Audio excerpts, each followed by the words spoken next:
बहुत बहुत स्वागत है आपका यूनिवर्सिटी होता है चैनल में। मैं रोशन स्वागत करता हूं आपके अपने चैनल में। आज हम आ चुके हैं मेजर हिस्ट्री की क्लास लेकर, जिसमें हम आज यूनिट 2 की क्वेश्चन को 3 नंबर क्वेश्चन को डिस्कशन करेंगे। तो ये वीडियो जो है, अगर आप भी बिहार किसी भी यूनिवर्सिटी से यूजी कर रहे हैं तो ये वीडियो आपके लिए महत्वपूर्ण होगा।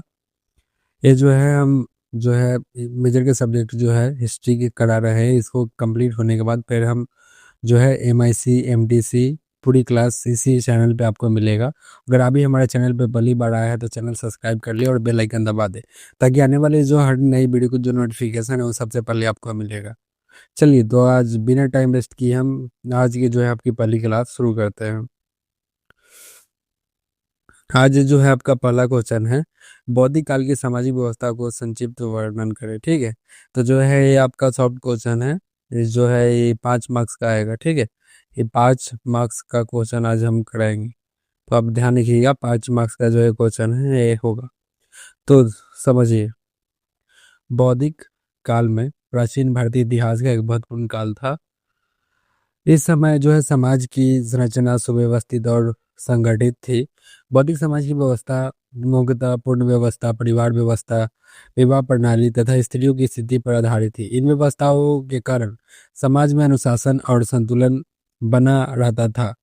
बौद्धिक समाज में धर्म और परंपराओं का ही महत्वपूर्ण स्थान था, जो लोग के जीवन को प्रभावित करता था। तो जो उनका जो जो बौद्धिक काल का जो प्राचीन इतिहास था, उस समय जो है विवाह प्रणाली स्त्रियों की स्थिति पर आधारित है। ठीक है, चलिए आगे बढ़ते हैं।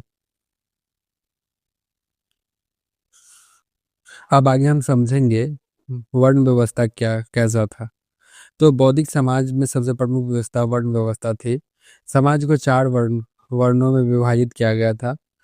इसमें कौन था? ब्राह्मण था, क्षत्रिय था, वैश्य था और शूद्र था। जो वर्ण व्यवस्था जो थी ना, बौद्धिक काल की जो समाज थी वो 4 वर्ण में विभाजित थी। आपसे पूछेगा तो आप बताइएगा ब्राह्मण, क्षत्रिय, वैश्य और शूद्र। ठीक है, चलिए आगे बढ़ते हैं। अब आगे समझिए, अब ब्राह्मण क्या करते थे वो समझिए। जैसे कि ब्राह्मण क्या करते थे, इनका कार्य शिक्षा देना था, यह कराना तथा धार्मिक कार्य कराना। अभी तक देखते हैं कि हम लोग के तरफ जो ब्राह्मण होते हैं वो शादी कराते हैं, पूजा पाठ कराते हैं, तो उनका जो काम था उस समय भी बौद्धिक काल में भी यही काम था ब्राह्मण लोग का, यह कराना। ठीक है, अब क्षत्रिय क्या था वो समझिए। क्षत्रिय मतलब समाज की रक्षा करना है और शासन करना है, इनका मुख्य कार्य था। ठीक है, वैसे क्या था, ये लोग जो है व्यापार, कृषि और पशुपालन जो है कार्य करते थे। शूद्र जो है इनका मुख्य कार्य अन्य 3 वर्णों के जो सेवा करे। जैसे कि ये 3 वर्ण है ना, ब्राह्मण, क्षत्रिय, वैश्य, ये तीन ही वर्ण का जो है सेवा करता था शूद्र लोग। शूद्र मतलब सबसे निचले स्तर का। ये जो थे ना, ये सबसे निचले स्तर का थे। और जो है ये है ब्राह्मण, जो है क्षत्रिय है, ये सब जो है अपर लेवल में आते थे। ठीक है, जिनके प्रति जो है इनका शूद्र लोग जो है इनके अंडर में ही रहता था, उनकी सेवा करता था। ठीक है, चलिए आगे बढ़े। अब प्रारंभिक बौद्धिक काल में व्यवस्था कर्म के आधार पर थी, लेकिन बाद में ये जन्म के आधार पर हो गई। ठीक है, चलिए आगे समझिए। अब आगे हम समझते हैं परिवार की जो व्यवस्था थी वो क्या थी। बौद्धिक समाज में परिवार को जो सामाजिक जीवन की आधारभूत इकाई माना जाता है। अधिकतर परिवार में संयुक्त परिवार होते थे, जिसमें कई पीढ़ियां पीढ़ियां जो है एक साथ रहती थी। परिवार का मुखिया पिता होता था, जिस परिवार का प्रमुख माना जाता था। वह परिवार की निर्णय लेता था और सभी सदस्य उसका जो है सम्मान करते थे। ठीक है, परिवार में आपसी सहयोग और एकता का महत्व जो है था। चलिए, अब आगे हम समझते हैं प्रारंभिक बौद्धिक काल में जो है स्त्री जो है काफी सम्मानजनक थी। उन्हें समाज में पुरुषों के समान अधिकार जो है प्राप्त था। स्त्रियां शिक्षा प्राप्त कर सकती थी। जो समय जो था ना, बौद्धिक काल में जो है स्त्रियां को जो है शिक्षा प्राप्त करने के लिए अधिकार जो है पूर्ण था। मतलब वो कहीं भी जाकर शिक्षा अपना पूर्ण कर सकते। ठीक है, वह जो है यज्ञ और धार्मिक कार्य में भी भाग लेती थी। उस समय की जो स्त्री थी वह योग, जैसे पूजा पाठ ये सब होता था ना, उस समय वो सम्मिलित होती थी, भाग लेती। ठीक है, कुछ विदुषी स्त्रियां जैसे गार्गी और मैत्रेयी वेदों के भी ज्ञाता थी। ठीक है, चलिए आगे समझते हैं। अब आगे हम विवाह प्रथा समझते हैं। उस समय की विवाह प्रथा क्या थी। बौद्धिक समाज में विवाह को एक पवित्र संस्कार माना जाता था।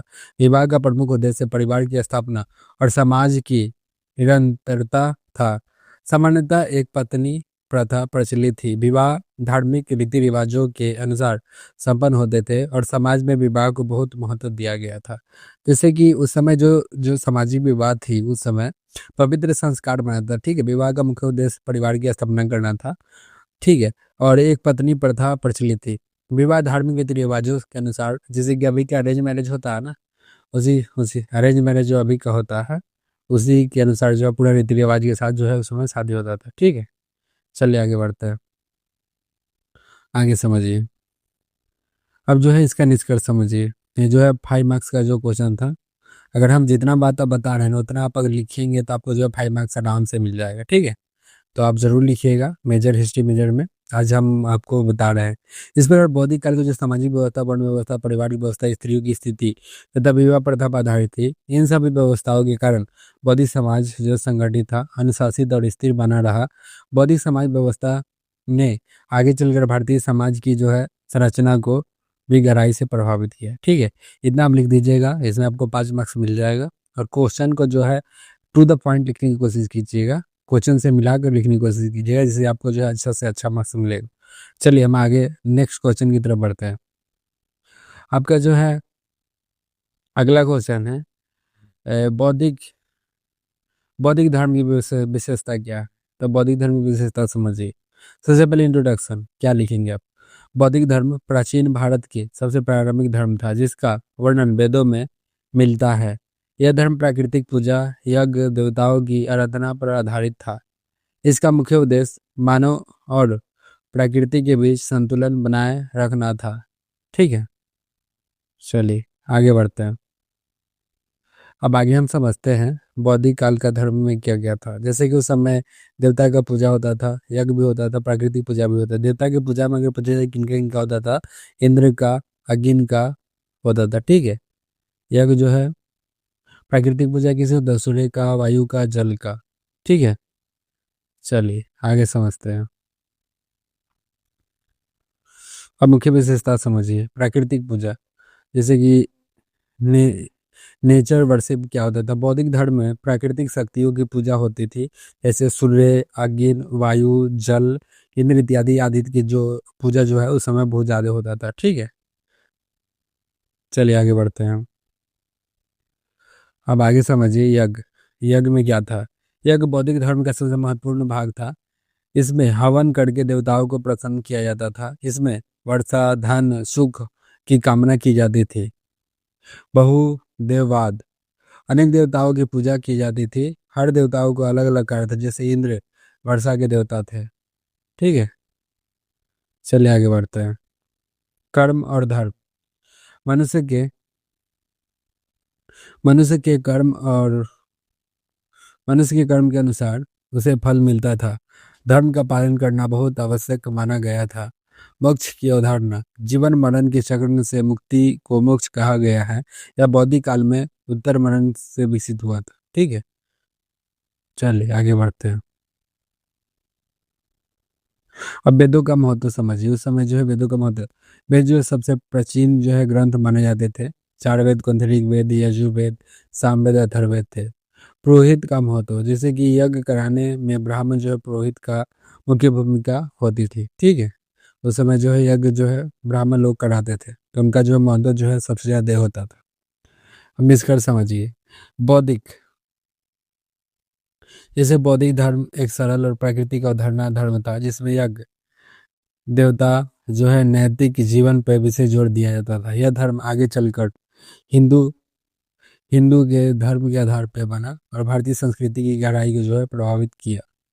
तो आज की क्लास इतना ही रखते हैं, फिर आपको मिलते हैं हम नेक्स्ट क्लास पे। आपको ये वीडियो कैसे लगा है जरूर आप अपना जो है किस सेमेस्टर की पढ़ाई करना चाहते हैं और आपको किस टॉपिक की वीडियो चाहिए आप कमेंट बॉक्स में जरूर लिखेंगे। बहुत बहुत धन्यवाद आपका यह वीडियो देखने के लिए। धन्यवाद।